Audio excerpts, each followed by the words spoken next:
ఎన్నికల కమిషన్ కొత్త చట్టం ప్రకారం ఏర్పడింది.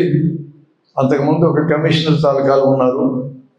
ఆ టైంలోనే అందరికీ బాగా గుర్తున్న పేరు టిఎన్ శేషన్ గారు.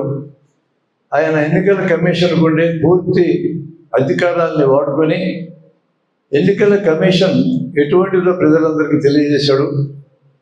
ఆయన అన్న మాటల్లో, నేను ప్రభుత్వ ప్రతినిధిని కాదు, ఈ రాజ్యాంగానికి ప్రతినిధిని, నిష్పాక్షికంగా ఎన్నికలు జరపటమే నా పని, ఎవరు గెలుస్తారో గెలవడానికి సంబంధించింది కాదన్నాడు. ఆయన అలాగే పనిచేశాడు. ఆయనలాగా నిబద్ధతతో పనిచేసిన వాళ్ళు లేకపోలేదు. కానీ ఈయన చిరస్థాయిగా జనం మనసులో నిలబడ్డాడు. ఆ టైంలో బహిరంగంగా మైకులు పెట్టి కాలుష్యం చేయటం కానీ, గోడల నిండా రాయటం కానీ, ప్రతినిధులు అడ్డగోలుగా వాగ్దానాలు చేసి ఇతరులు నిందించి మతాన్ని కులాన్ని రెచ్చగొట్టి ఈ పనులేటిని అనుమతించలేదు. ప్రజలందరూ సంతోషించారు. కానీ ప్రభుత్వంలో ఉన్న పార్టీలకి, అపోజిషన్లో ఉన్న పార్టీలకి కొంత నచ్చలేదు. ఆయన ఒక్కడే ఉంటే నియంత్రణ వ్యవహరిస్తున్నాడని భావించి మరిద్దరు కమిషనర్లు కలిపి ఆయన అధికారాలకి అంటగత్తెర వేశారు. సరే, అదే సమస్య అనుకుంటుంటే 2023 మార్చి నెలలో సుప్రీంకోర్టు ఈ ఎన్నికల కమిషనర్ల నియామకం మీద చట్టం చేయండి, అప్పటిదాకా ప్రధానమంత్రి, అపోజిషన్ లీడరు, సుప్రీంకోర్టు ప్రధాన న్యాయమూర్తి ముగ్గురే ఎన్నికల కమిషనర్లను నియమిస్తారు అని అన్నది. అంటే ప్రభుత్వం చట్టం చేసేదాకా ఈ తీర్పు అమలు జరుగుతుంది. అందుకని ఆగమేఘాల మీద కేంద్ర ప్రభుత్వం 23లో బిల్లు పెట్టి 24లో ఆ బిల్లును చట్టంగా చేసేసారు. దాని సారాంశమే పెద్ద సమస్యాత్మకంగా మారింది. ఆ సారాంశం ఏంటంటే, ఎన్నికల కమిషనర్లు ముగ్గురు ఉంటారు. ఈ ముగ్గురిని ఎన్నిక చేసే కమిటీలో, ఆ ప్రక్రియని మొదలుపెట్టాల్సిన కమిటీలో ప్రధానమంత్రి ఉంటారు, ఇదివరకు ఉన్నదే.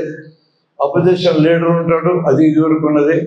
మూడో వ్యక్తిగా నిష్పాక్షికుడైన సుప్రీంకోర్టు ప్రధాన న్యాయమూర్తి బదులు ప్రధానమంత్రి ఎంపిక చేసుకున్న కేబినెట్ మంత్రి ఉంటారు.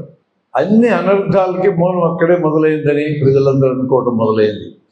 అంటే ముగ్గురు ఉండాల్సినటువంటి నియామక ప్రక్రియ కమిటీలో ఇద్దరు ప్రభుత్వానికి అనుకూలులు, ఒకరు వ్యతిరేకులు ఉంటే ఎటువంటి కమిషనర్లు తయారవుతారనే అనుమానం ప్రజలకు వచ్చేటట్టుగా ఈ చట్టం అవకాశం ఇచ్చింది.